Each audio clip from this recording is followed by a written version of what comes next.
Hello, this is Frank Ohlhorst, editor-at-large with Channel Partners, and today we're going to talk about a issue that is facing many MSPs out there and other service providers. It's the issue of employee churn, where employees come and go, often leaving the solution provider or MSP kind of holding the short end of the stick when it comes to dealing with their end customers. My guest today is Evan Leonard. Oh boy, did I mess that up. Evan Leonard with CHIPS Technology Group, based out here on Long Island, and he's an MSP, and he's been in the business for quite a while. He started off as a break-fix shop way back when, and he's evolved into an MSP, so he's kind of seen everything from every angle. Thanks for joining us today, Evan.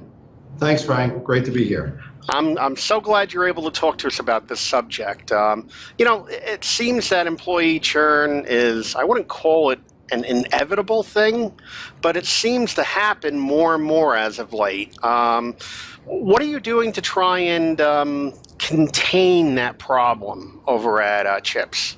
So a few things, but it's not just in the MSP world. I see it all over the place, even at clients that are much bigger, that are not in the MSP business. Everyone on the help desk, technology, it's become an issue.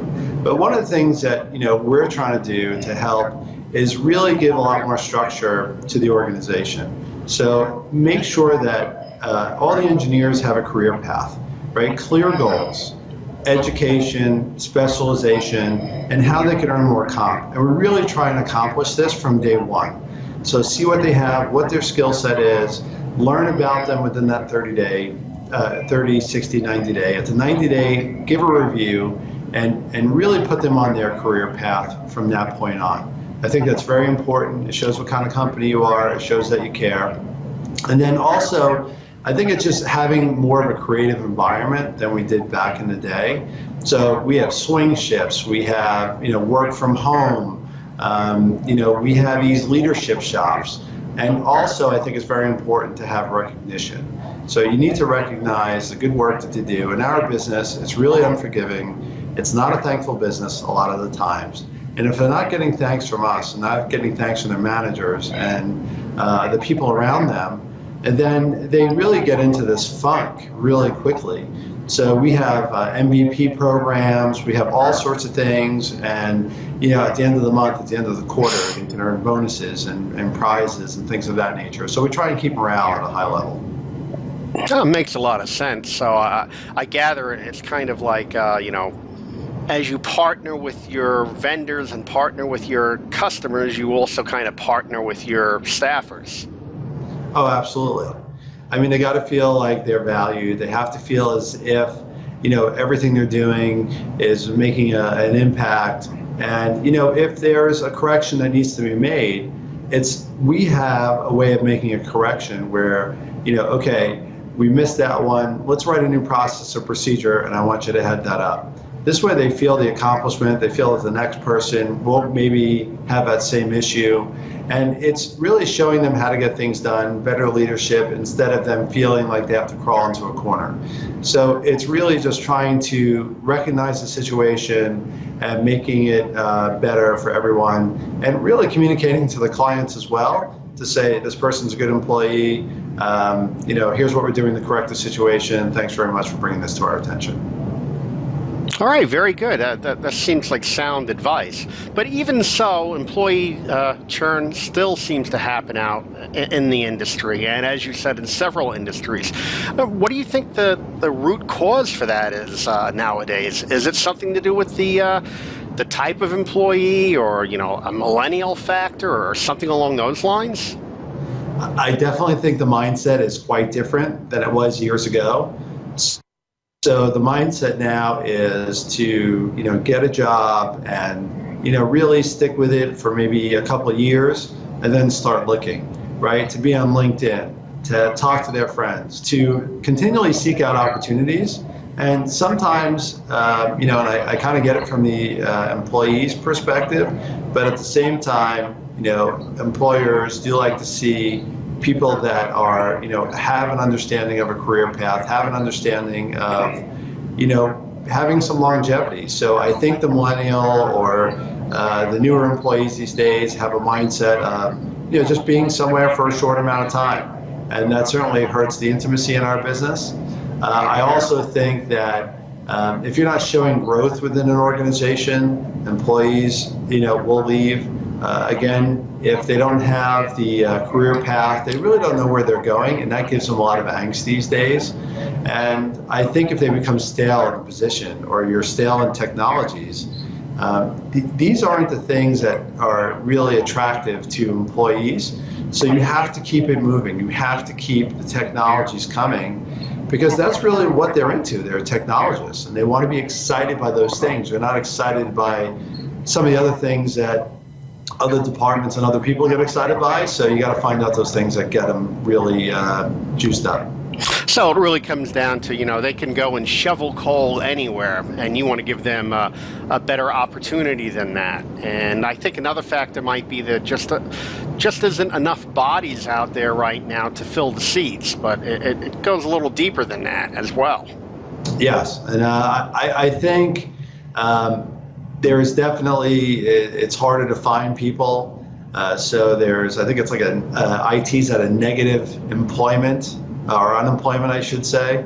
So that is also something that is not in the employer's benefit, from the sense of trying to find talent, better talent. We've seen that over the years. So, we've changed our process on the hiring side. But I think it's, you got to create an environment that's more adaptive to people these days, and especially the environments that we have, being on a help desk or being involved with some of these clients. You have to make something a little bit more sticky for them to stay these days. Well, yeah, I agree, but even so, churn still happens. I mean, how do you deal with it internally when it does happen? From both maybe a procedures methodology, or maybe even a technical methodology. Yeah. So Frank, you're dead on with this. So we were unprepared for it years ago. It was, big problem many years ago. It's, still happens, and it's going to happen, and you have to continually be prepared. So I think, for one, you have to have good documentation. You have to have really good process these days. You can't just continually wing it, or the customer's not understanding anymore of, you can't get immediate satisfaction, or they have to reteach your employee how to bring on a new client, a new user, right? Those days are really over. So the documentation, the process, access to information. So something that we've invested in is AI on our help desk. So we've used a product, Crushbank, that we are aggregating all this information. So it's all the information we have on our clients. It's outside information on technologies. It's all the things that a technologist needs to know. And it's really helping them resolve issues. It keeps that intellectual property within your organization, which is, so beneficial. And I think it's, the new wave of how we're going to need to, combat, the turnover, and how to get more leverage, from employees. Just like when we turn to managed services, we all of a sudden gained leverage because we could do everything remotely. We didn't need to send someone out, constantly to employees, which, in the end, we wouldn't be able to keep up with. So we need to find a new way of leverage. This is something that we're doing to help us with that. It's also helping us with turnover, and where, if someone does leave, it's not nearly as impactful as it was just 6 months or a year ago. So the top tips there are, make sure everything's documented. Make sure that you preserve that history of interactions with the client, and then give a newcomer the tools to be successful. And in your case, that means turning to or incorporating AI as a means to empower that new employee to solve problems. Absolutely. They need help. There's, we have, just take the Microsoft stack alone. I mean, how many different generations of Microsoft do we need to know? And now with Office 365, how many years of information do we have on our clients that's not always accessible? A lot of the golden nuggets are in those service tickets. a lot of the information, you can't correlate today. But, we've been finding ways to correlate that information to give them a fighting chance. And this way they don't have to be, when they answer that call from a client, they don't have to be thinking, am I going to know this one? Am I not going to know this one? And it really gives them a chance, and it gives them a better feeling about their job, about their careers, and about their day. Oh, very good. Well, we're about out of time, and I want to thank Evan Leonard for joining us today.